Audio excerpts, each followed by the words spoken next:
Hello, everybody. Welcome to the show. Welcome back. And I truly do mean welcome back because we were doing this just not even 24 hours ago, and we are back at it because we are coming up on 2 weeks away from the start of the 2025 NFL draft. And we have ground to cover. We have things to talk about. We got places to be. We got people to see. And we got to do it together. So I am Brendan. That is Brandon. How are you doing today, Brandon?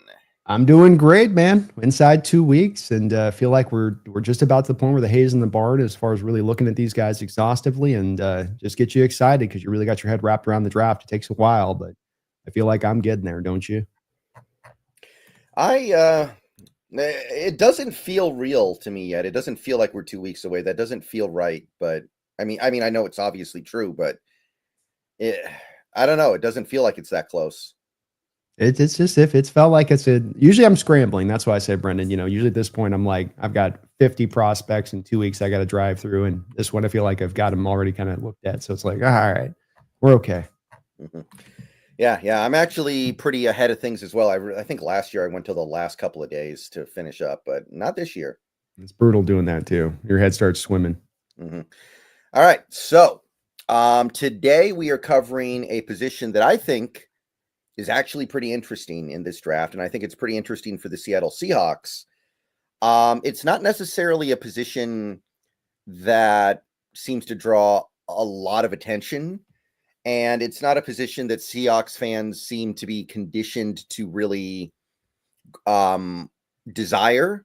But it's a position that I think is pretty darn good in this year's draft, and it's the tight end position. I like this class. I think it's actually better than I was expecting before the season started.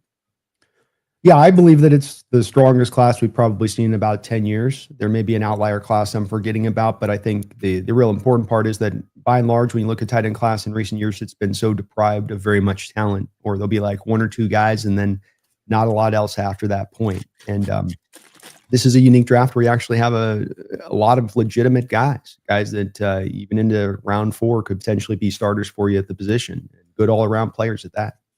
Mm-hmm. All right. So you look at the Seahawks right now. They are covered decently for the tight end position for 2025 if they want to be. They still have Noah Fant and AJ Barner's behind him. And that's not a bad setup, but I'll tell you, there's a part of me that would still like to, if possible, explore the idea of saving that Noah Fant money by maybe getting one of these top tight ends.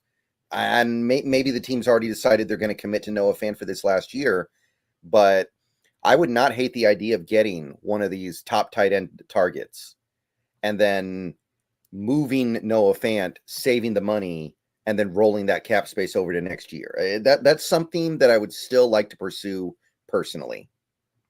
I would as well. I think you're holding on to Fant, but I don't think it's a guarantee he's on the roster and that they wouldn't take a tight end that they look, say, hey, this guy gives us as much or maybe more upside than Fant, and we save that money, and that money's better spent elsewhere or rolled over, like you say. I think it makes a lot of sense. Say nothing for that fact. In addition to this, you do technically, you don't need a third tight end. You sign the guy to San Francisco there, so you have him on the roster, but definitely, there's a little bit of a potential need here, and just in for that and for fullback, in addition to it, for a guy that maybe can do both. So there's even an additional kind of opening to it there with that as well. Yeah, and we will talk about that with at least a couple of these guys. A couple of these guys do have that flexibility, which I think is really fun and could be really valuable.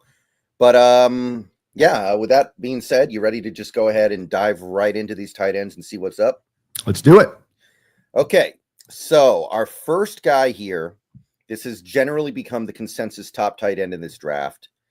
Penn State Nittany Lion. He is a tight end. He's also a running back. He's also a quarterback sometimes. Yes, you heard that right. Tyler Warren. Tyler Warren, 23 years old when the season starts. He's got good size, about typical size for a tight end. Most every big board I look at now has him in the top 26. He's 10th on the aggregate last time I checked. And production last year off the charts, 1,200 receiving yards, 200 rushing yards. So he's putting up the stats. He's helping carry that Penn State offense. But how is it going to work in the NFL for Tyler Warren? What do you think? I like him. I think he's a real big tight end that gives you real good size, some traditional stuff to him as far as that size goes, but with some actual, maybe explosiveness, route running that you wouldn't typically get in that kind of package of a player. He also then really gives you the good contested contact kind of situations as far as that goes, where he's really got trustworthy hands and he can be, knocked around and it's not going to matter with him.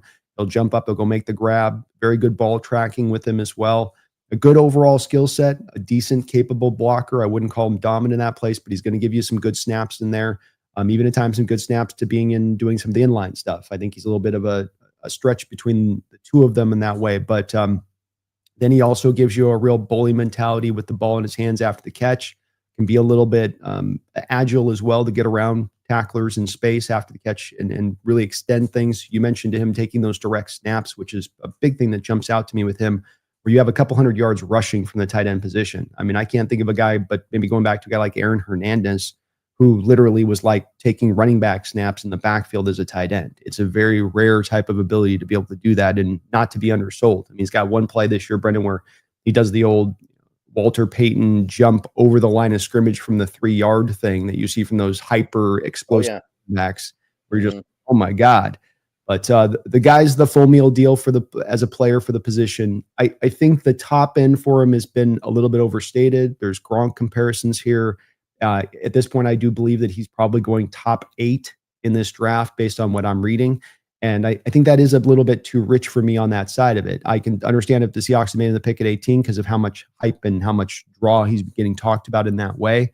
But I just felt like as well, I don't think he's a supremely pure excellent mover for the position as far as being hyper explosive and hyper agile.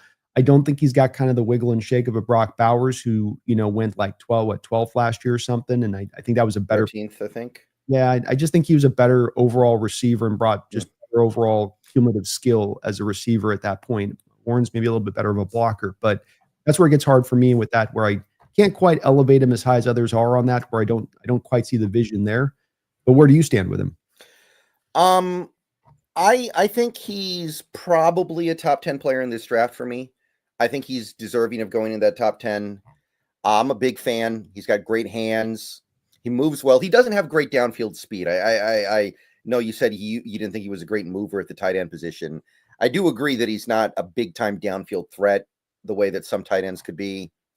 I really like the way he shifts gears when he's going through his routes. It's that ability to kind of shake up your pacing in a way to throw the defense off.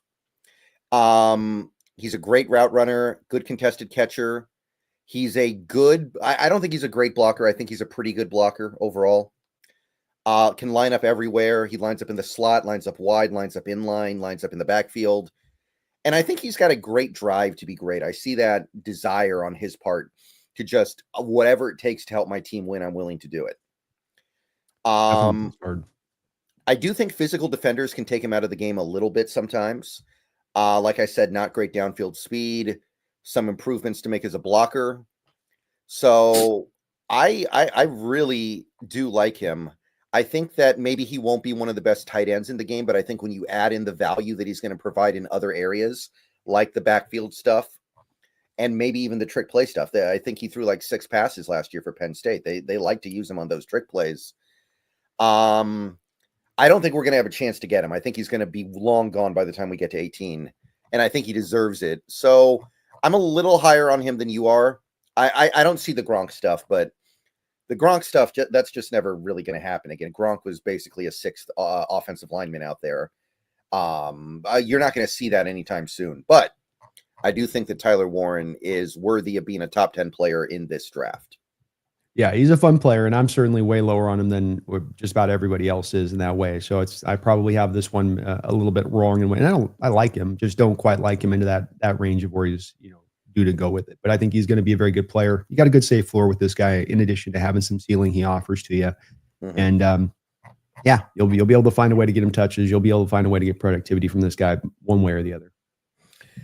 All right, so next man up here is going to be another projected first round tight end, and I'll tell you, there's been some whispers that there might be a little bit of interest between the Seahawks and this guy. It's Colston Loveland of the Michigan Wolverines. Colston Loveland going to be 21 when the season starts, 6'6", 248, so a little bit leaner than Warren. Longer arms, though. That's kind of always notable and interesting when you talk about guys like this. Every big board that I use has him in the first round. Didn't have monster production in college, but there were some pretty good reasons for that. 2023, he was on a team that ran the ball as much as anybody and also had a lot of just all-around talent on that offense. There was only one football. And last year, he didn't really have a quarterback, so it's understandable. But what do you feel about Colston Loveland as he goes to the pros? Yeah, another guy where I just don't quite find myself as hot to trot as others are with him. He's certainly skillful, and there's certainly stuff he's going to bring to the table. That's no doubting. I've got a player comp of kind of like a Zach Ertz on him, is how I see him as kind of a player. Fluidly agile H-back, top end hands, route running for the position. I mean, the guy really does move well and understands how to avoid physicality through the second level of the defense. A lot of tight ends get hung up. We're talking about a guy or two here. They're like magnets when they're running through the second level, where they just about run into the freaking defender, looking to run into the defenders versus avoiding and staying full speed and getting up the field and climbing like you should. Like you said, he has long, wide catch radius, soft hands. He's adept at extending and high pointing the ball in addition to having those long arms. So long arms don't do you any good if you can't extend and go get the catch in addition to that. And he's really good on 50-50 kind of balls. Body contortion and control to catch the ball out away from his body and secure it. Like I said, upper level route runner. He's got toe tap, drag, swag. He's a good off script improviser into secondary routes. There's no doubt, Brendan, that when it comes to him on a linebacker, even at the pro level, he will be a mismatch in those kind of situations. No doubt about that. Let's just get to the thing that, as I think everyone really understands with him, what it is about him that's drawing people in. But let me just kind of speak to the specific items if I can hammer in on it, because I went back and watched tape of him last night, and it was kind of funny, Brendan, watching the tape last night, hearing the telecast of when they're talking. They're talking about how he goes and makes this big catch on a 50-50 ball. The telecast is talking about, we were sitting with special teams coach Jay Harbaugh this last week, and he just out of nowhere said, let me turn the film on of Colston Loveland. Check this guy out. And I'm like, Harbaugh's in there pounding the table. And it's literally, they're saying that AJ Barner's coming over and giving him a hug, by the way, as he's saying that on the field. I was like, oh, this feels kind of like kismet. Yeah. Who cares what Jay Harbaugh wants? He shouldn't even be here right now anyway. I know, man. But here's where these are the things that really collectively come together for me on Colston that give me hesitancy when it comes to him in the first round. His blocking is below average at best. It's maybe not glaring. It might even be glaringly bad. It's below average at best. That's as good as I can kind of put it, I think there. He's not particularly strong. So just some of this, he's just so light. He's like a heavy receiver being thrown around by bigger men when he tries to go down there and block down where it gets dirty down there. That's where I don't have as much then hope that that's going to be a correctable thing for him at the next level. I think he's always going to be probably a little bit light and have a hard time with that. Next issue is Yak. Though he'll get up the field fast, he's got no moves or wiggle or shake. He's got not even really a lot of real vision on extending the run. He'll just kind of go straight up the field and just try to go get as much yards as he can at the reps. So you got no Yak. Next issue, a lot of his production is off misdirection, a trick play, him starting to block and then him leaking out down the field and the defense caught off guard thinking it's an actual run play because so much of the Michigan offense, of course, is running the ball. And so it's not a lot of him always purely just getting open with the route running out on the field on his production. It's a kind of this manufactured stuff. I feel this a little bit with Arroyo as well out of Miami, where it's just a lot of this like bubble screens and just over, not a lot of you just purely getting open as a route, creating separation in that way. Last issue, shoulder injury took him out last year. He's kind of a slight guy. I'm a little bit worried on that angle of it, especially for a guy that wasn't used to a hellacious degree in college, like a Warren over 100 catches or like the kid out of Bowling Green that went over 100 catches himself. Fannon. Yeah, Fannon. And so it's not like that as well. And so you put the collective of all this together, it still, for me, holds him as a second round prospect, but I think it should be enough to ding him out of the first round, in my opinion. It won't, but that's why I'm trying to build my case for why I came to where I came to with him. Yeah, I pretty much agree with all that. He's a pure pass-catching tight end. I think that I think he might be a big negative as a blocker. He might be one of those tight ends that just does not block really at all. He's got a lean body type. That limits what you can do, really. Maybe he can add weight, but then you're giving up other stuff. doesn't really shift gears when running routes. I've noticed he is a good route runner. I feel like he needs to learn how to shift gears. He's always going at 100 miles an hour, which sometimes is not what you want to do as a route runner. You want to vary up your pacing a little bit. I do like how he handles press coverage. A lot of these college players don't know what to do when they get pressed, but Loveland, I think, beats it pretty well. So I was a little frustrated with him as well. I did end up putting him in the first round, but just barely. He's like 31 or ish for me, 31, 32, somewhere around there. And the fact that he's one-dimensional as a player does make me not really want him very much at all at 18. I'll say that. Yeah. Especially when there's not the yak, right? I mean, if you're one-dimensional as a pass catcher, that's great. But then be a kind of a yak artist in addition to being the pass catcher, and I can make up for the lack of the blocking. But when you are just, I make the catch, I fall down guy, not to be taking that at 18 in the first round, no matter how good you are at getting open, making catch, fall down, still kind of limited. And I don't want to be taking limited players with first round picks. Yeah, I don't feel like I need to. I think there's better value out there. I think there are guys that you could get in the second round or even third round that are not that far off. Agreed. Yeah. Mm-hmm. Yeah.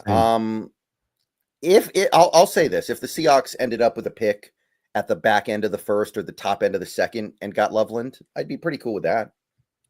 Yeah, it's a bit like it's like the Zabel thing, right? It's like he's a good player. You just want to take the player in the right spot of things. I have him a high second round pick, so right on that nudge line of being a first rounder. So if you take him there, it makes a lot more sense than taking middle of the first. And that's really where this is really pulling from. Is it's just take the guys in the right places where they should go. Don't fall in love with guys and artificially raise them up past where really they should go. And if some other team wants to make that mistake, let them go make that mistake, and you'll go find yourself a better player down the line if they're going to reach in that way.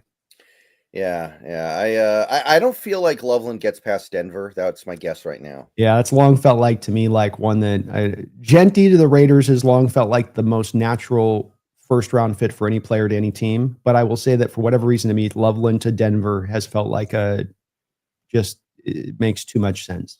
Mm-hmm.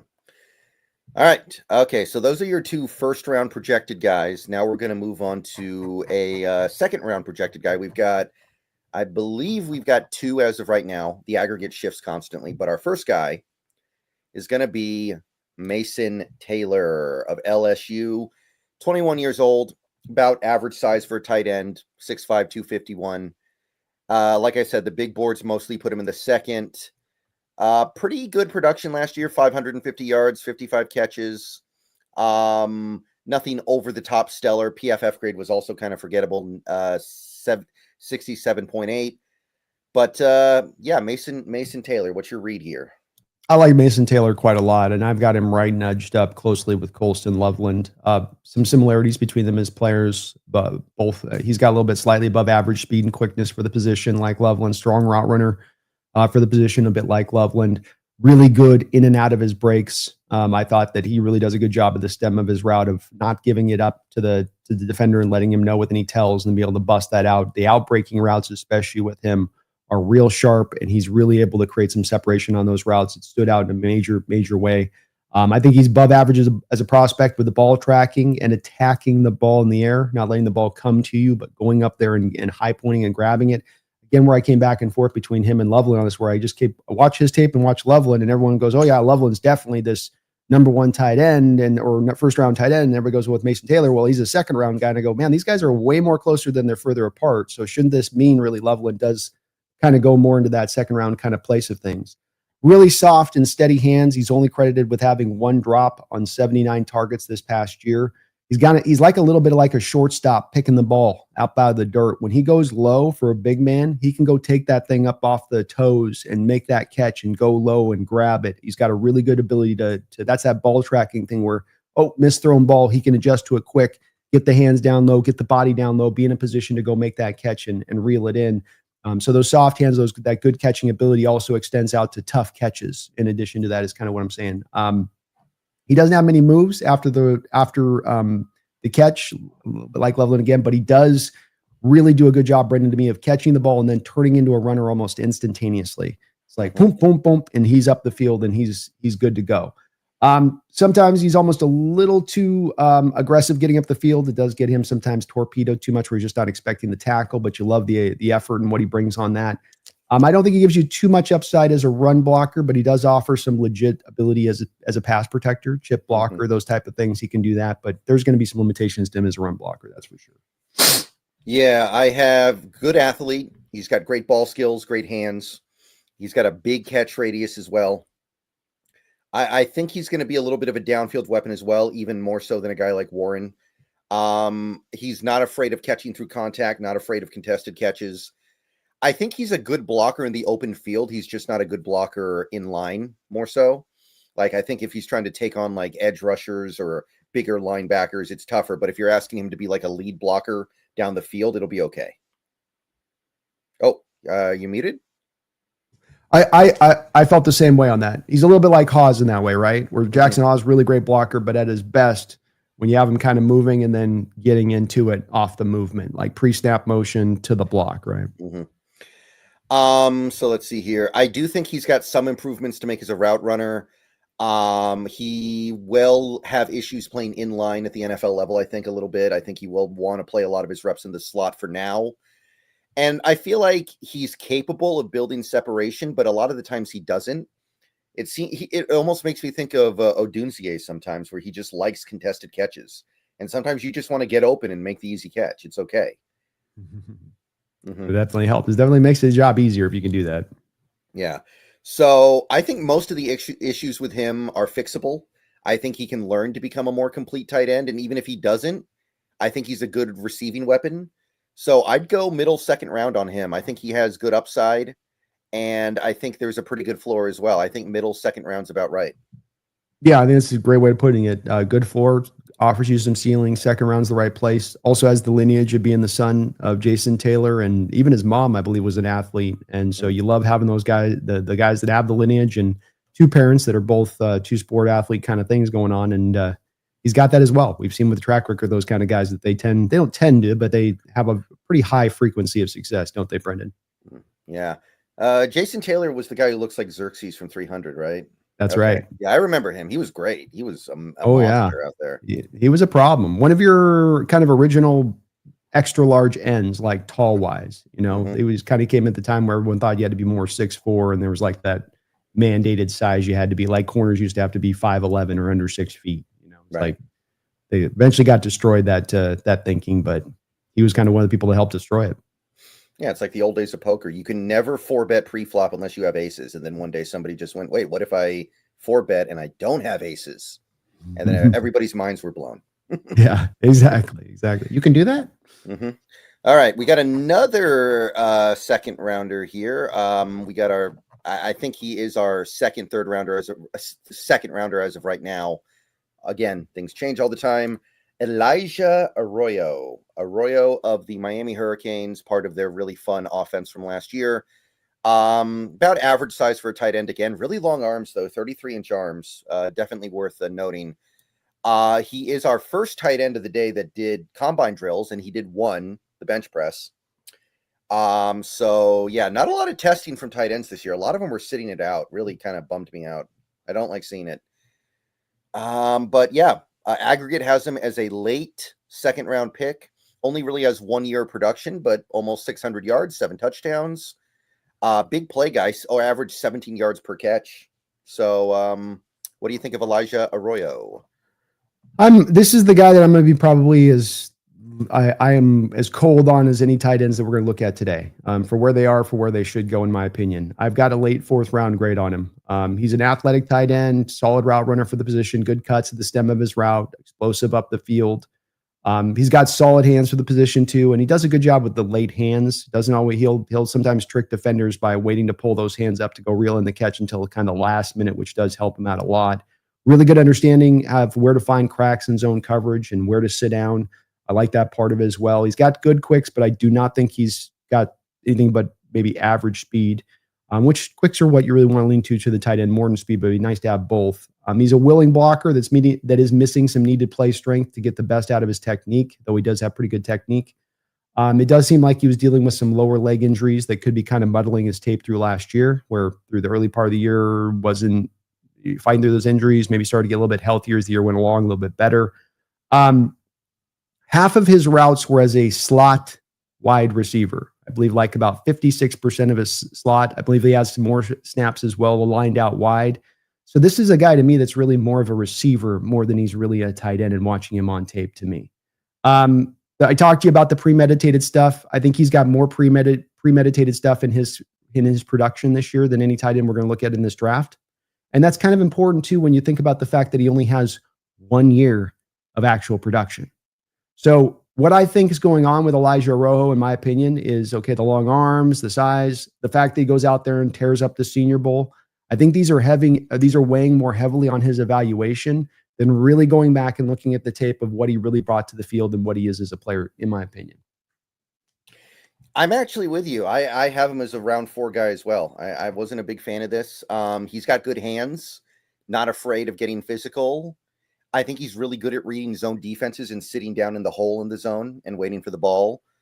I think he's a willing blocker. I don't know if he's a good one, but I do think he's willing. And I think he gives effort. He's just not a very good athlete to me. I watch him play, and I feel like he's just not that good of an overall athlete. And he's not a very good route runner either. I think his greatest strength is really just finding holes in the zone and sitting down. He's not strong enough to be a truly good blocker.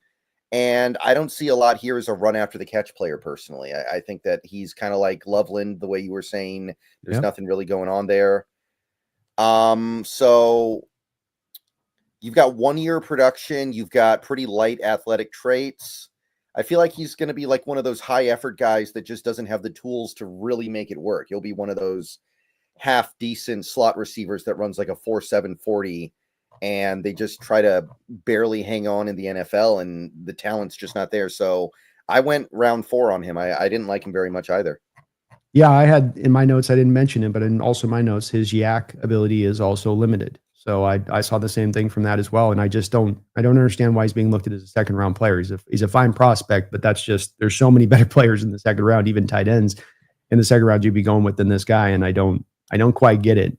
These kind of guys don't usually go up like this. And I just think that Senior Bowl sometimes catches people's eyes too much. It pulls too much on them, I think. We've seen it before. Happens all the time. Yeah, we have.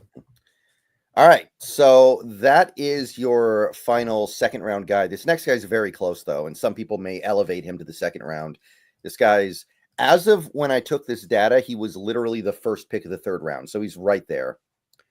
Harold Fannon Jr. He is your small school tight end for the year. And you will not find production like this anywhere else.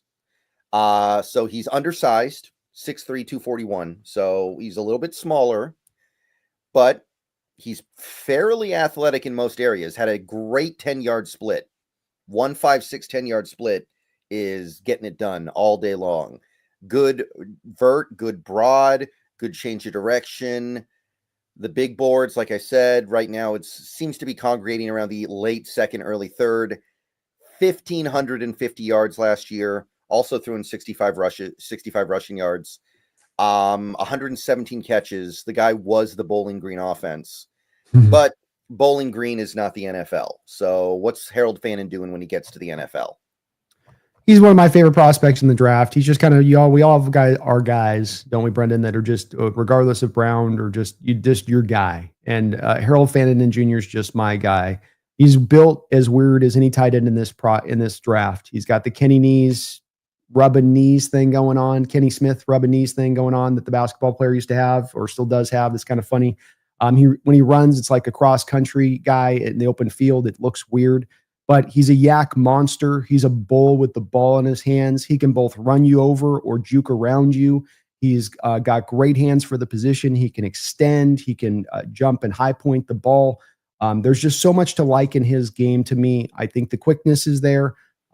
Athleticism is there with him as far as the position. He can go play fullback for you, I think, into this offense and fill that hole and fill that need in Kubiak's scheme and be real dynamic in that way. Minimum, whatever he does tight end, I think he does that minimum if you bring him in. I think he can do tight end stuff as well. But he just built on a strong 2023 with an even better 2024. You love to see the incremental growth in these players when you see it like that. I just really like this guy, and I got to be honest, like you talked about right on that line. I think by the time we get to draft day, I very well might end up bumping him into my late second round. Got him right at the top of the third, but I really have a draw to want to put him into the second. Yeah, I have him in my third as well. You like him a little bit more than I do, but we're basically on the same wavelength here. Great acceleration. He's got good ball skills, and he's got a little bit of yak, I think. I think this guy's going to be able to do a little more yak than most of these guys. Very few drops. He's good at running his route tree. Got that running back flexibility. I don't know if that's going to work in the NFL, but who knows? I mean, he's got more of it than most of these guys. I do fear he might be a little bit of a straight line athlete. I do fear that most of his athleticism is straight line athleticism. There are going to be some routes that he just isn't able to run. I think there are pieces of the route tree that will be cut off from him. Physical defenders will give him a lot of trouble because he is smaller, and playing in line might be hard because he is smaller. He is going to have to work very hard to overcome that. I think he can do it, but there is going to be a learning curve there. So he's unconventional, and it was really hard for me to figure it out. I ended up going third round on him too, though, because I do think that some of the playmaking stuff will translate very well. I do as well. And third round will be my minimum on it. I just, I was telling you this before, I know, but it's just, Brendan, and looking at history of these tight ends that have been really good tight ends that have become, kind of those unique cats that have been separators at the position. They're a little bit like running backs, and they come in all different shapes and sizes. It's not a mold type that goes out there and lights the world on fire. Instead, it's like they're the different types of guitarists, and that's the way it is to me with tight ends. And when I look at Fannon, and we have a lot of tight ends in this draft that do fit to a bit of a mold type. With him, he's kind of a break the mold kind of guy. And when not saying I'm predicting greatness or anything with him, but the guys that have reached to greatness for the position have had those kind of awkward, unusual kind of ways their game operates versus everybody else. And he's got that going for him, in my opinion. Yeah, I do like him. And I'm not too worried about the level of competition he faced at Bowling Green. I think that if you have tight end skills, you have tight end skills, and it's a little bit easier to tell versus other positions whether or not you're going to be able to hang. Absolutely. Yeah. And the level of competition is a factor here too with it as well. It is a bit, but he's just, to me, was so good. The tape's just too good. Right. Let's see here. Okay, so we got one more guy that is projected as a day 2 tight end. We have this guy who really proved his toughness at the combine. I'll say that, right? Because he went out there and he made himself look pretty bad there for a little while there, and he was willing to do that just to go ahead and gut it out. It's Gunnar Helm or Gunnar Helm, or I don't know. It's spelled Gunnar. What do you want from me? That's what it looks like. That's how he spells it. Yeah, well, I like Gunnar. He's I do have him in the third round as well. Comp for him as a Dalton Schultz. I think he's a bit of a mixture between inline and H-back, soft hands plus yak. At the forefront of his game is receiving. A nice bounce step off of his release. I really like how he comes off the line of scrimmage and just eats up space with those long strides. And really that first step or two, he's really, really putting it on those linebackers and challenging them right out the gate, putting them in a bit of a pickle there, and sometimes getting them to panic a little bit in there with him when he eats up that much space on them, when he kind of catches them off guard. He could be the awkward position and still make the catch, still kind of twist his body back around, find his hands, get up there, go make it. Really extremely low drop rate on this guy. Again, he's missing some explosiveness, juice, and twitch. So the testing times got to be understood because of the fact that you've got the rolled ankles, the big part of that. But he's also was not going to necessarily test insane either. I think that's a part of this. He's a work in progress as a blocker. He's better in pass pro, chipper than he is run blocking, like one of the other guys we're talking about a little bit with that. Some reps are letter perfect. Others, he just gets easily tossed aside. So it's kind of just hot and cold with him as a blocker to me on that side of it. Only one really good year of production coming out of college, but I just love the catch radius, ability to extend like Colston a little bit, where he's going to maximize out the long arms, maximize out how high he can go up and go get that ball. A real tough catcher, real tough contact contested catcher as well. In addition to that, I thought he brought out just a solid all around kind of game. And, you miss out on a guy like a Warner or Loveland, you come back around third round with a guy like this wouldn't be the worst of consolation prizes. Yeah, I think he's a third rounder as well. I'm not worried about the combine. And, it's pretty easy to figure out why he had that combine, so I'm not tripping on it. I like his ability to use power to grind out extra yards, even though he's a little lean. I think that he was pretty good at making sure he would fall forward and get those extra 2 yards. He's got great hands. He's a good route runner for the routes that he runs, and I think he can run most of the route tree. He's a capable blocker. I think he can get better too, especially if he adds weight, and he has the frame for it. He's 6'5", 241. He can add weight if he wants to. And think about the guys he's competing with for catches at Texas. He's got 2 receivers that are going to go in the top 100, including a guy who's probably a first-round pick, and he still had 800 yards almost last year. Yeah, and Jadon Blue is going to get his share of touches in that offense along with it. To your point on that as well. And Texas usually plays with a lead, so they're running the ball a lot more, and still, this guy produces. Yeah, I put a comp on him for Dalton Schultz. You like that? Yeah, I could dig that. Dalton Schultz, I could definitely see that. Again, you're right. He wasn't going to test great regardless, but he could have. Shoot, damn it! I lost my train of thought. We've been doing these shows for how many years now, and it's like the first time I've ever lost my train of thought. Darn it! That's a lot of prospects. Yeah, but let's see here. I do think there's a little bit of a learning curve for him going from the Longhorns offense to the NFL one, but I would put him in the 3rd round, and I wouldn't even hate him in like the earlier part of the 3rd round. I think that he is going to be good. I'm excited for him. I think that he can improve in a lot of the areas where he's not so well rounded yet. Like a lot of easy catches in that Texas offense, I will admit, and he's not going to get those in the NFL. No, he's not. He got enough to me. There was enough mixed in there where he was running routes and doing stuff that like you say, I think he's got the capability to do it. And I think that he's going to have some improved upside as a pro. There's a legit upside as a pro and what he brings. He's getting a bit, I think, lost in the shuffle in this draft a little bit because of the 2 top guys and your Fannon and Arroyo rising up like a bullet here at the last moment. I think that's got this guy kind of, along with the combine thing, has had him sort of get forgotten about a little bit. All right, so now we are going to swing on down to the day 3 projected tight ends. So we're not going to talk at length about all of these guys, but I did take a look at quite a few day 3 projected guys. And a few of these guys I think we got to go deep on because I do think they are pretty valuable to look at, and I do think there's some real interest. Like, for instance, this first guy, some people have argued this guy should be the 3rd tight end in this class. Terrence Ferguson of the Oregon Ducks. Pretty good size, pretty good arm length, tested really well, fast, quick, explosive. Currently projected as an early 4th rounder coming off 2 pretty productive years at Oregon, over 1,000 yards combined. So how you feeling about Mr. Ferguson? He's a yak H-back to me. And the yak and the run after the catch is really the centerpiece of where his game starts from. Really was frequently used in screen situations, clear outs, or just finding a short route where they could throw him the ball a couple of yards past the line of scrimmage and then let him go to work.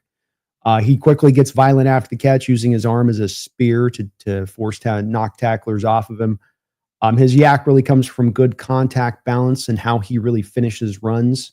I think that the important part with him is that he is really clunky as a route runner. There is a lot of wasted motion. There is a lot of wasted steps. He has a weird habit. This is the guy I was telling you about too, that has this weird habit of magnetizing towards defenders as he's running through the secondary. You're running through the secondary and you watch a guy like Loveland or Warren and they have a guy standing there on the seam. Those guys will bounce around that guy on the seam, right? You bounce laterally and then you get upfield up around the seam of the guy. What he'll literally do is just kind of run into that guy and then kind of try to go back up the seam after he runs into him. But there's so many times on tape watching him, and this is the guy I went back last night just to confirm some of this again, where he's just like he's a bowling ball trying to knock out bowling pins sometimes in the second level with the route running versus avoiding contact, keeping your speed, keeping your pace, keeping moving forward through the course of your route. You get stopped in your route by these defenders, it's not good. So I've got some big concern with him as far as a route runner goes. He's better catching the ball. He's really good at catching the ball falling down or reaching low or reaching away from his frame. Very good understanding of where to sit down in zone, when to come to stop, when to keep rolling. I do like how he blocks. I think he's above average for position. We've talked about a lot of guys that are kind of struggling a little bit or a work in progress. I think he's a little bit more further along in that part of things. Technically really good on top of just getting the job done, I thought. But there are just a few average skills and abilities that I think he brings that don't really separate him. I think he's got average speed, average quickness, average route running, average hands, average catch radius. You just draft this guy to get the ball in his hands and let him go to work, I think. And that's fine. And he'll be good with that. And he can have some impact with that. But I don't think you're going to be able to just line him up, have him go run routes and expect that he's going to go get open. Yeah. I wrote down in my notes as well, clumsy route runner. So I definitely noticed that as well.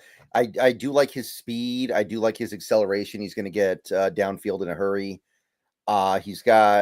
He should be able to be a good blocker based on his body type. He's not yet. He's got a lot to work on there. He's got good ball skills, 3 seasons of good production, big catch radius, but very little to I don't know about his physicality as well. I don't know about him in contested catch situations. And that Oregon offense, like there's some easy stuff you do with that offense. Like they make life easy for you as a tight end there. You're just getting free releases and wide open spaces over the middle all day. So there is some upside here. I think 4th rounder is about appropriate here, but he's got a lot of stuff he's got to fix to get to the point where he's going to be a really good NFL tight end. And I just don't trust that route running is really going to come that much far forward. So you're right. It still brings something without that because he is just so good with the yak. And I think he will develop as a blocker. But I just come back to like that route running to me is just a little bit too tough to watch to expect it's going to really come forward. Where would you take him? He's a 4th. He's the top of the 4th round guy for me too. Yeah. The yak is something you can work with and probably a guy that can probably do some fullback stuff with that yak ability, right? Like, can I give him the ball from fullback? Can I have him block from the fullback position? Probably. I can have him do that if I needed to. But I think I can still find effectiveness out of him, but that's effectiveness you find in the 4th round, not effectiveness you have to seek out day 1 or 2. Mm-hmm. All right. Next guy is also projected to be about a 4th rounder. It's coming off a very close to national championship winning season. Mitchell Evans of the Fighting Irish, 22 years old, got pretty good size, almost 260 pounds, 6'5". Combine was mixed. His drills were mixed. He's got good speed, but very little explosiveness. So what's your take on Mitchell Evans? Guys mainly H-back, can do some inline stuff. Another guy that if you lose out on Tyler Warren and you're looking for a guy like that's got some similarities to their game, this is a guy that's got not as good, but your consolation prize kind of stuff. He's not going to wow you with burst or speed or quickness or change of direction. You know, when he's heading up the field, his gait is going to make it almost look like he's running uphill. But he was really effective as a player. It's just that he looks a little bit not like some of these guys look really great on tape with their athleticism and how they move. You know, he's got like an ironing board going up his back when he runs. You know, it's little stiff there. But despite these limitations, I do think he's a fine prospect. He just finds a way to get open. He can reel it in, tracks the ball well, even occasionally flashes some late hands, helping him when he can't gain separation. Both as a run blocker and pass blocker, I'd call him functional and willing. He's not moving people off the ball, but he's also not getting blown up. And there's a lot of these guys that we've talked about here that if you watch their tape blocking wise and they're just getting thrown around or they're getting blown back off the ball, he's at least going to get you the stalemate, let's say, as a minimum. He kind of gives you some surprising yak. It's mostly that traditional Hulk smash tight end. I'm just running over people kind of thing. You know, it isn't artful, but it's something that's been the way the traditional tight ends go out and get their yak in NFL history. And that's the way he kind of does it. But he also has a little bit of bounce and some nifty moves with the ball in his hands in addition. So just it gives you a little bit of something all the way around here as a player to me, and a guy that you get in the 4th round. Yeah, I think it was NFL.com that had his comp as Will Dissly, and I can kind of see that. I think there's a little bit of credibility there.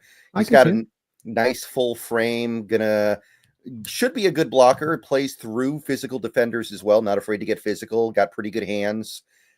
He's got a good catch radius, mostly because of effort. He's willing to throw himself around to make these catches. He got hurt. He had a big injury in 2023, and he came back from it in 2024, which you always like to see. So you know he's pretty much back from that. Pretty good route runner. I do think press kind of gives him trouble. Has to clean up some blocking technique. I think it's all fixable, though.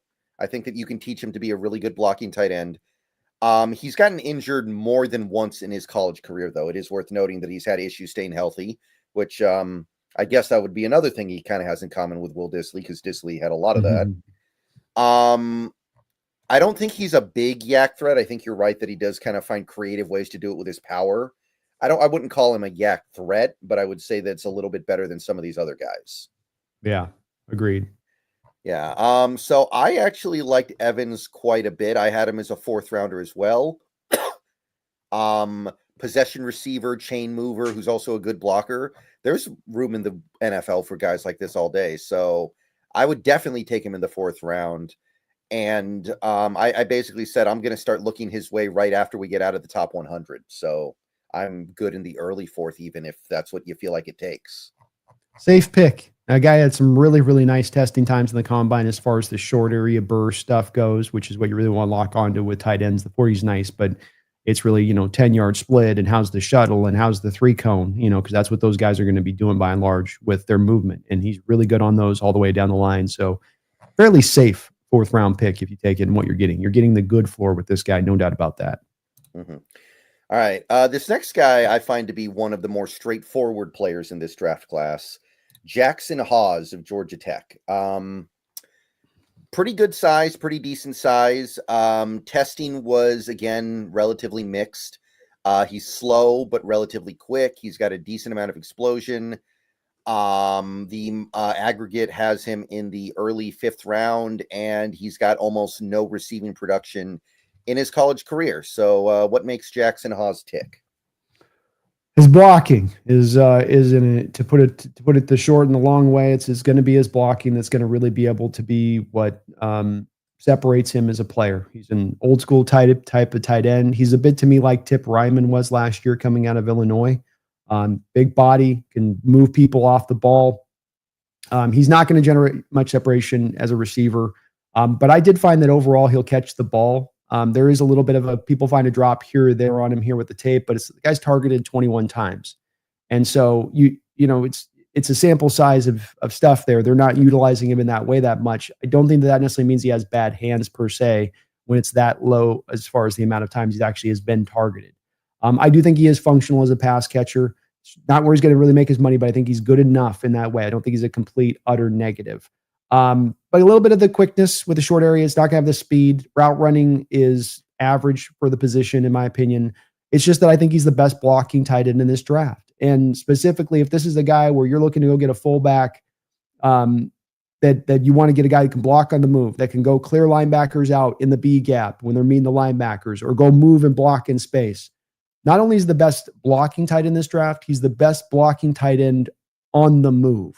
I need him to go here and get upfield there. He hits the block. He drives the guy out of the hole. It's letter perfect. It's technique perfect, in my opinion. He's not mauling you like a rabid bear. He's just soundly blocking his man with a great base, perfect handwork, and leg drive. He's comfortable hitting these blocks in line, but he's just lethal when he's moving. And I really like that attribute he brings. It stands out. You don't see guys that can do this very often at the college level in that way. I know it's blocking that doesn't get a lot of people excited, but in this offense, there's room for it. And you put him out in 2 tight end sets with the other guy on their side, you might be able to really, especially going at defenses that might be a little light or susceptible, might be able to get after him at that point. Yeah, and when I look around the NFL right now, I find myself frustrated with how few good blocking tight ends there are. So we could use a few more. Yeah, we could. You're going to run a lot of 12 personnel, and whether he's at a fullback or he's just that second tight end to help, be a blocker in there, I think he's going to bring that. And I do think I'm a little bit higher than others are on the pass catching. We have a history of pass catchers coming out sometimes, Brendan, where people put the label on them like this. I've seen in the past. This happened to, for instance, George Kittle as well, or even maybe a Will Dissly. Well, it's like, well, he wasn't used much. Well, he had no catches. Well, he wasn't. There's no productivity there, so he just can't do it.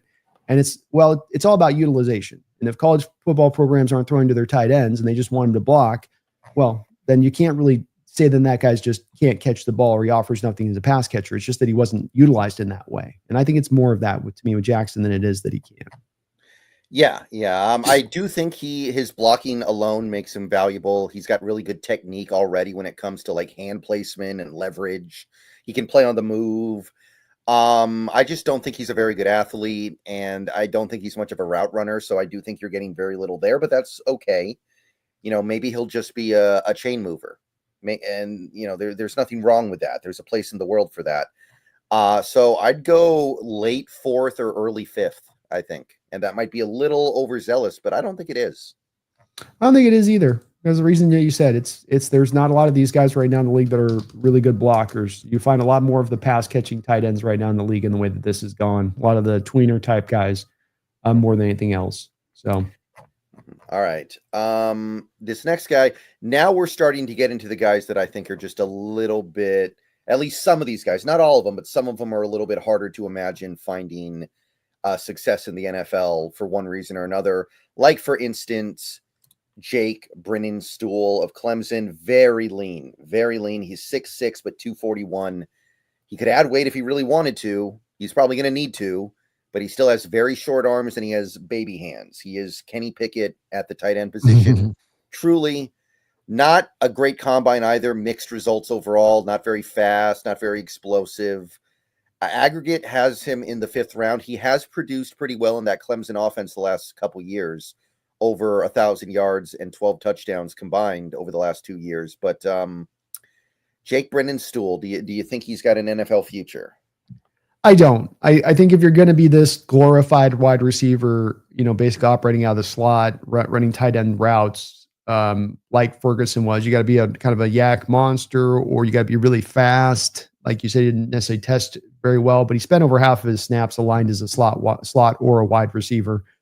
He can really bounce out of the stem of his routes when making cuts, but some of that's benefiting from being so light when he's making those cuts going up against defenders who just can't move in the same way.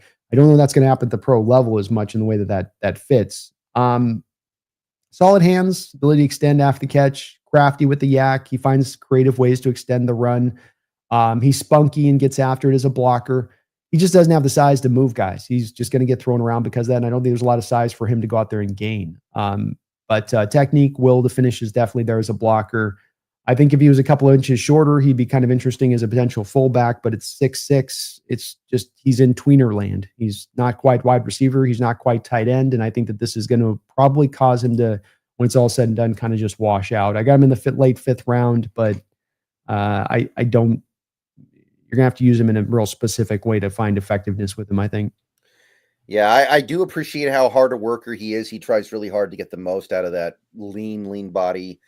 Good at the catch point. He's got good hands. I like the way he sits down against zone, and he's willing to make contested catches, but I can't imagine a lot of that works out in the NFL the way that people are hoping. He's not really a deep threat at all. He's mostly just an underneath guy, not athletic enough to beat man coverage. He's probably going to get out leveraged a lot when trying to block because he's so tall and lean. So I ended up putting him in the 6th round. I just couldn't quite I just couldn't quite go higher than that. I ended up going 6th. Yep, I definitely could see myself knocking him in the 6th. I don't have a lot of faith in that guy with this player model type. I don't think we've got a lot of guys that are success stories. They're usually going to be a lot faster if they're coming in this lean. Mm-hmm. Right. 4.75 is not going to quite cut it. No, the tiny arms. Yeah, and the hands.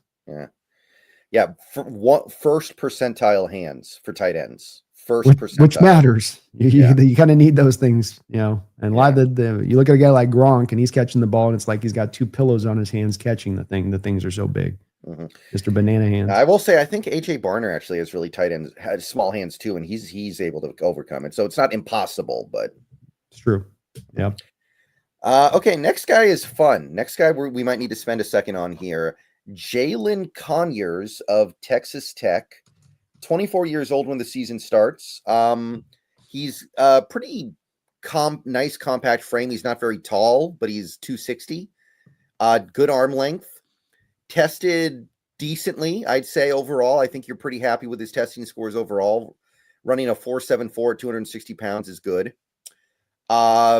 Big boards mostly put him in about the 5th round on average. Production hasn't been over the top great, but he does provide a certain versatility to his game. He also gets a lot of carries in the run game. So Jalen Conyers, kind of a fun little jack of all trades. Can he figure it out at the NFL level? Yeah, I think he will be mainly a fullback at the NFL level. He's going to go to some Shanahan, whether it's us or somebody else, probably a Shanahan acolyte kind of team that uses the fullback heavily. He's really wide. He's got that natural fullback build to him of old school that you'd used to like quite a bit.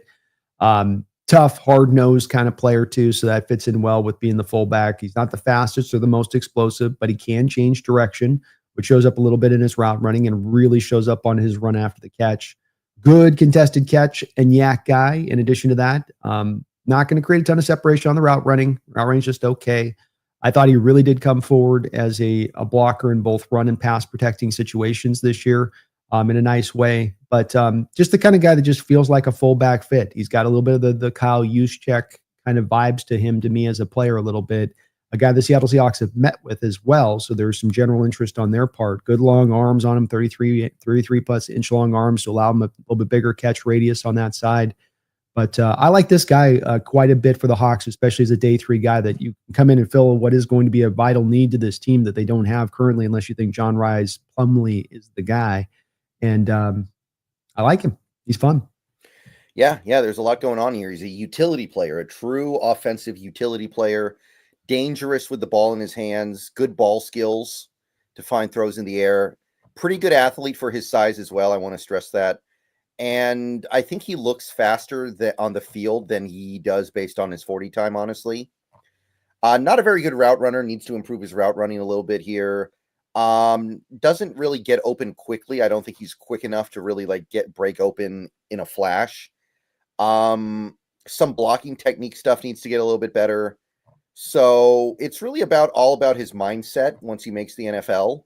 But I think there's a lot to like about him. I love his versatility. I love the fact that he's going to be able to do different things. I love the fact that he is so well built. Like he's 6'3.5", but he's 260 pounds.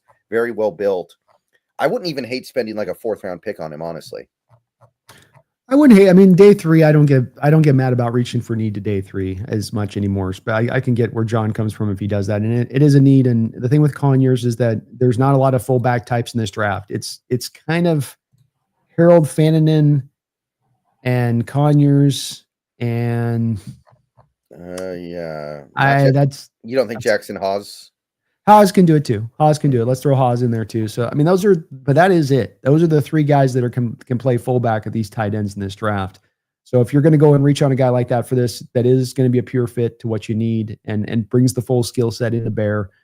He's even takes carries. Like he took carries out of the backfield for him, even down near the goal line for Texas Tech. So he's even got a little bit of some fullback type snaps you've got on his body as far as that goes and showing that ability there. So I like him more in the 5th round value standpoint, but day 3, I'm not a quibbler on taking a guy around early in day 3.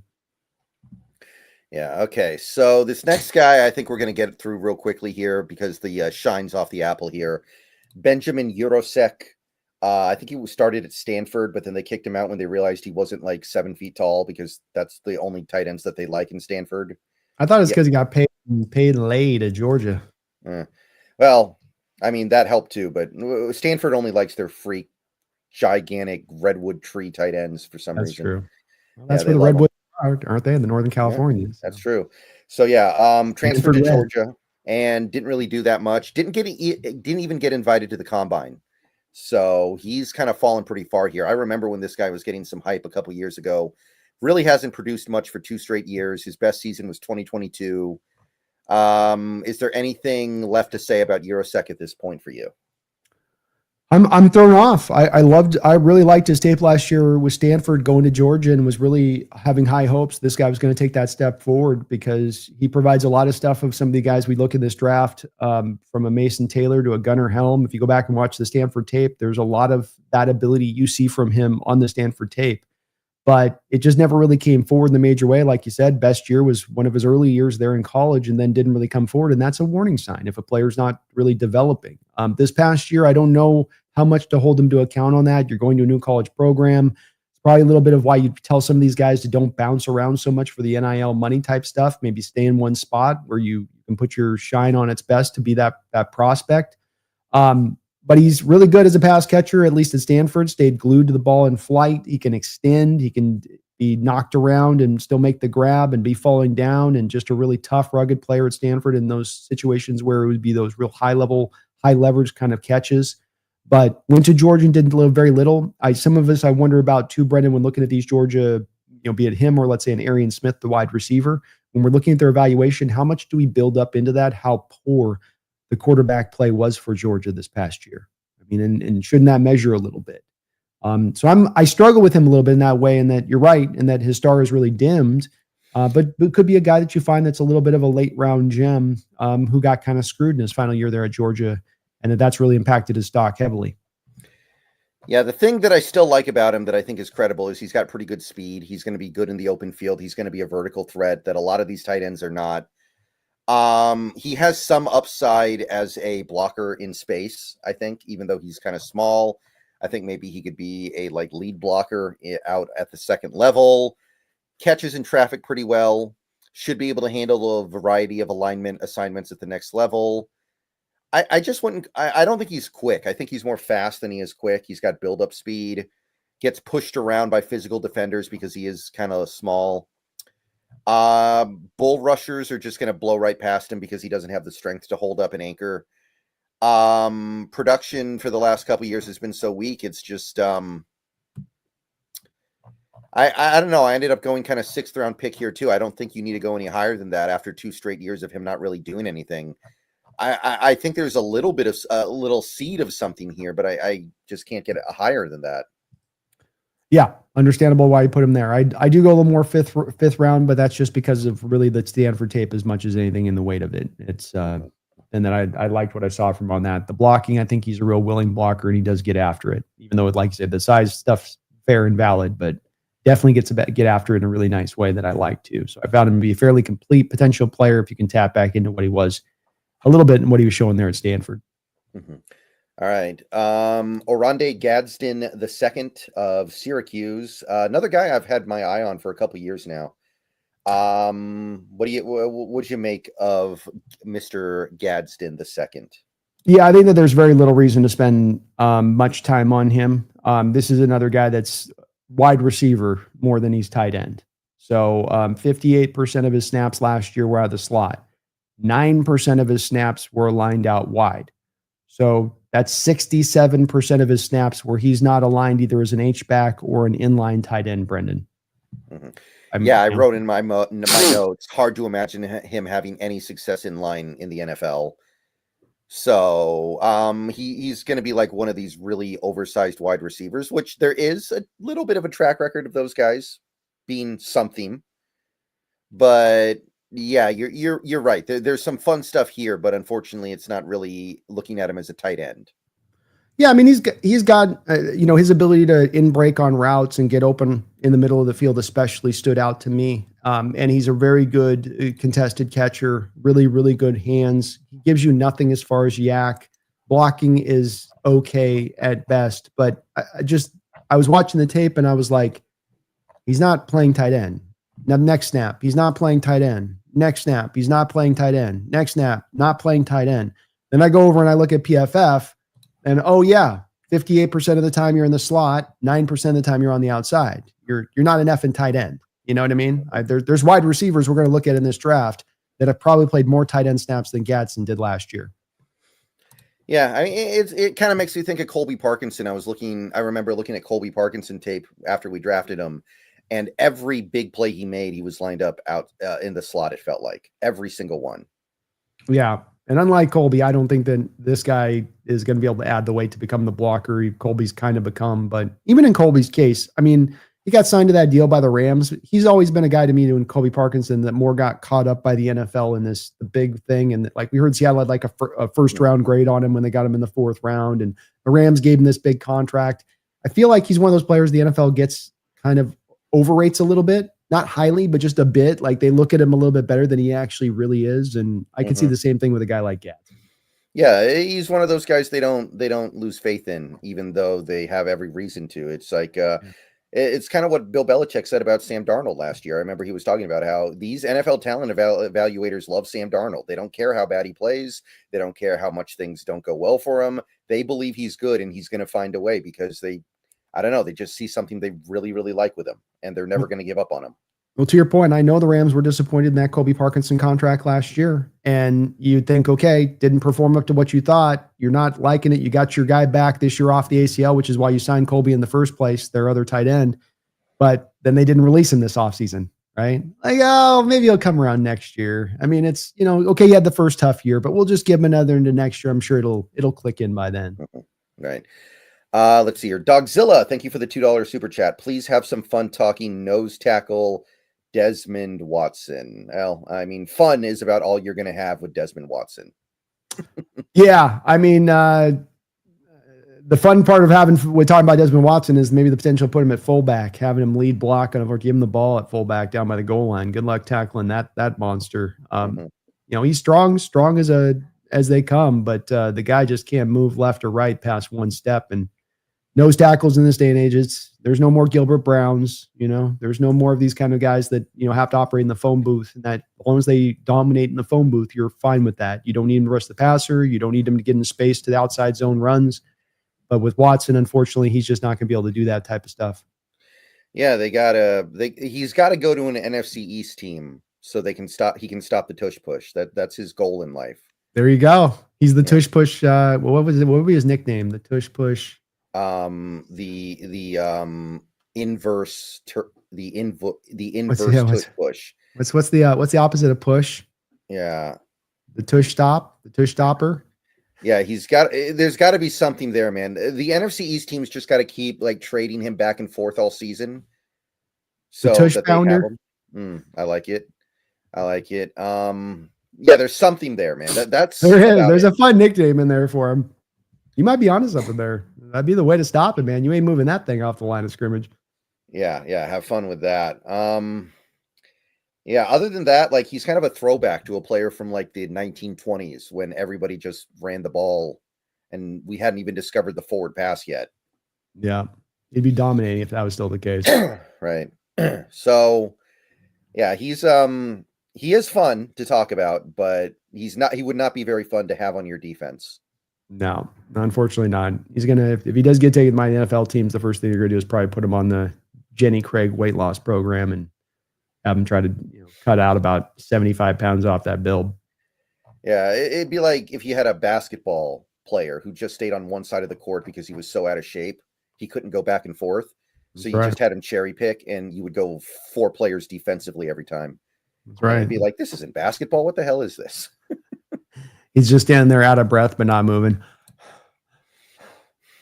I'm open. God, I just thought of that the basketball scene in American History X with the really fat guy. Oh yeah, who won't run the court. It's exactly that, man. It's exactly that. Exactly. Hit me.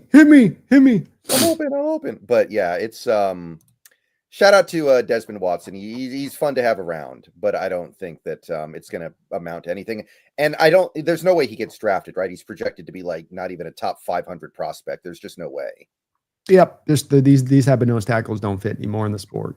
You'll get probably UDFA'd, but he's got to lose a lot of weight. Yeah. Okay. Just 3 more guys here, and again, we're probably going to go through this pretty quickly unless there's something here that you're into. First guy is Luke Lakey of Iowa. Lachey? I don't know. Yeah, I just think of the swimmer guy, Ryan Lochte, and I always go with Lochte, even though it's spelled completely differently here. Whatever. Pretty good size for a tight end overall. Athletic combine numbers were good. Aggregate puts him as a late 6th, early 7th round pick. Iowa does have a little bit of a reputation for producing these good tight ends. Does Lochte have a chance to be the next one? I don't think so. No, he has a taller H-back. He does have some really good change of direction for being a 6'6" guy. You don't usually see that on those guys. That helps him out being a real good route runner, and that change of direction really factors in there. Just not sudden as a prospect, slow out of his stance, some burst, but average speed. Good catcher in traffic. He'll extend for the catch, but does use his body to basket catch when he can. So it's not always consistent in making those hands catches. That get him a little bit of trouble, I think, as far as consistency with his hands. Power and strength are missing from his game. So not your typical Iowa tight end as far as blocking goes at all. Especially shows up in the run game where he is willing and actually technically pretty good, but just gets tossed around due to those light hands. Crack back blocks, pull and pin are where he's at his best in the blocking department. So there are some good, certain specific type of blocks that he does work well with. He can be roughed up on running his routes, I think. So it's where physicality and coverage can give him some issues big time. It doesn't give you anything as a yak. Older prospects and injuries are a concern. Those last three things especially really, dinged him down my board. Yeah. I do think he's got the making of someone who can at least play in line somewhat. He's got a big catch radius, pretty good blocking in space, not so much as a blocker in line necessarily. Plays through contact, pretty decent route runner, but I don't think he's going to be great in any area. I don't think there's any area where he's going to really stand out. Doesn't have the agility to really break open from man coverage. And it's so hard to judge some of these Iowa tight ends because Iowa doesn't throw the ball enough. So it's hard. So I went 6th rounder. I can't really go higher than that. Nothing really stood out to me that much, but I'd go 6th rounder. Yep. Same as where I'm at. CJ Dupree or I don't. These ones are really throwing me for a loop. But CJ Dupree of Alabama, pretty good size for a tight end. Pretty good testing numbers as well, actually. I think he kind of surprised people with how well he tested. Nevertheless, still considered to be a 7th round pick on the aggregate. What do you see with Mr. Dupree? Traditional size tight end, traditional movements for the position, traditional play. He played both Maryland and Alabama. Maryland used him a little bit more as a pass catcher and let him go out there in space and show off what he could do with that. At Alabama, they basically just turned him into a blocker, both in pass pro and as a run blocker. Even when he was making catches, it was a lot of times starting out first blocking and then leaking out of the backfield to go make the catch. Good catch radius, sure hands, offers the occasional one-hander on top of it. Kind of gives you a lot of car crash kind of catches where he'll make the grab, but just it's a pile of bodies by the end of it. As a blocker, at the very least, he gets the early win. Like a lot of how he blocks, sustaining can sometimes be a chore in the blocking game, but there's also some mixture of some dominant crushing reps in there with some times where the guys are sliding off of him. Moving straight forward, he offers some burst, but he comes in a little extra stiff. That's that traditional movement stuff from the position where it's real stiff. The hips are going to be real stiff. If you got to ask him to change his direction when he's got to flip his hips, it's like a cruise ship turning in the harbor. So part of, I think, why Alabama didn't have him running as many of those routes and just kind of block, then leak out and we'll throw it to you in the flat. But does offer you some blocking ability, does give you some of the traditional looks. You compare both of the two tapes between Maryland and Alabama, and maybe you feel like, Maryland, he did show us he could do some of this stuff. So we don't just look at him as this in a box kind of guy and what you can bring to the field. But he does give you some unique blocking ability versus other tight ends in this draft. Yeah, I liked CJ a lot. He's very athletic. He should be big enough to play in line. I think he'll be a good blocker in zone. I think he's going to be able to hit block targets in space. Physical with the ball in his hands, can make contested catches. I don't think he has great hands yet. They're not terrible, but I don't think they're very good either. Doesn't always look as fast on the field as he is on the track. I feel like his speed doesn't fully translate.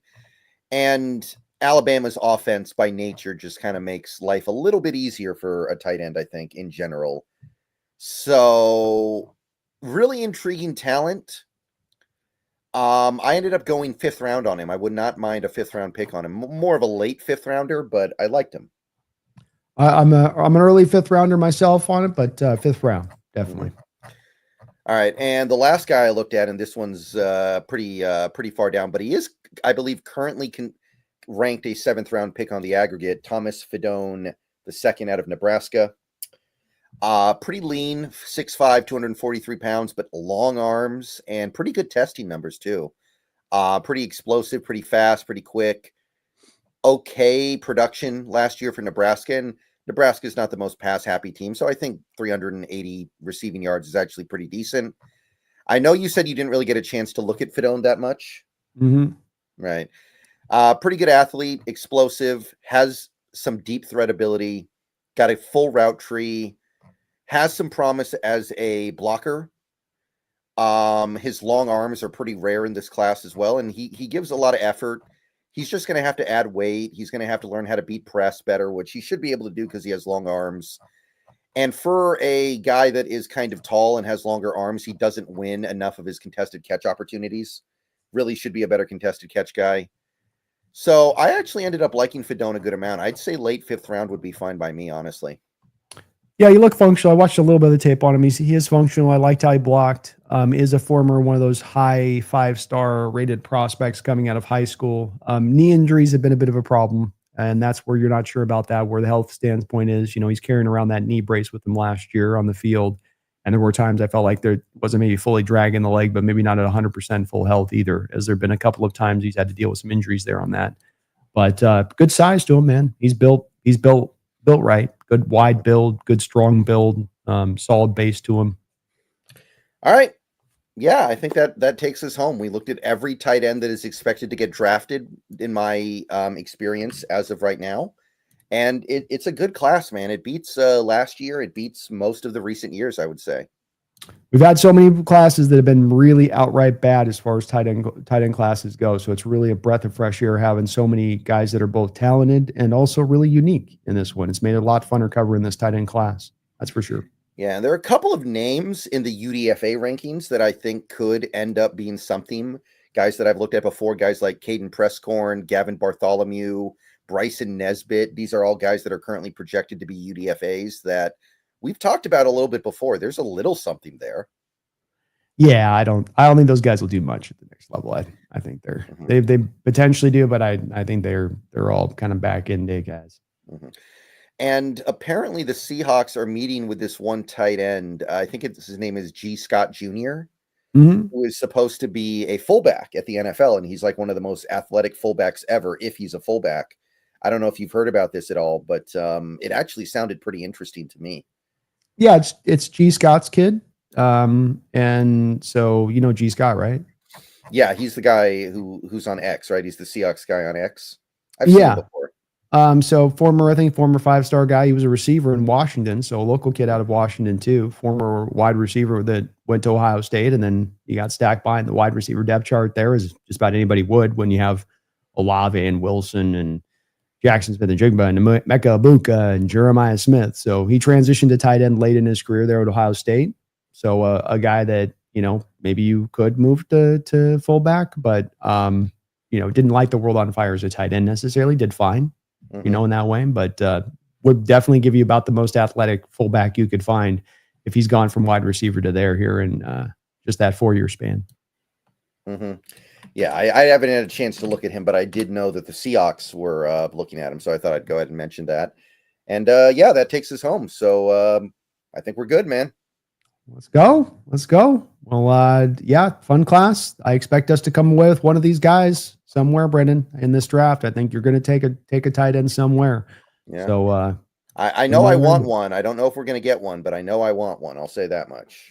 I do too. I'd be stoked with a lot of these different guys, and even on not being as hot to a guy like Loveland, for instance, I still can recognize his talent, and he still would be a fun player to watch. That's for sure. Mm-hmm. Okay, so tomorrow we're going to take a look at wide receiver. I think that's a position that there's certainly more receivers than tight ends in any draft class. And I think there's also going to be a bigger pull for Seahawks fans to desire receivers out of this draft. We're going to need them, and we're going to need them very soon here. So that is the plan. Thank you, everybody, for coming out today. Brandon, thank you for doing this with me. Had a lot of fun. Appreciate it. Me too. And yeah, so we're 15 days away from the draft, 15 days away from figuring out where this goes. It's a big draft. We have to hit it. We've, in many ways, decided to part ways with some significant pieces of the last Seahawks team in order to build up draft capital for this draft. So we got to make good on it. If we don't make good on it, then it's going to sting double. It's going to sting double because of what you lost to get it, and it's going to sting because of the simple fact that you miss on your picks. So we'll be doing this again in less than 24 hours. See you guys soon. And don't forget, especially right now, because the team needs it more than ever, go Hawks. Go Hawks.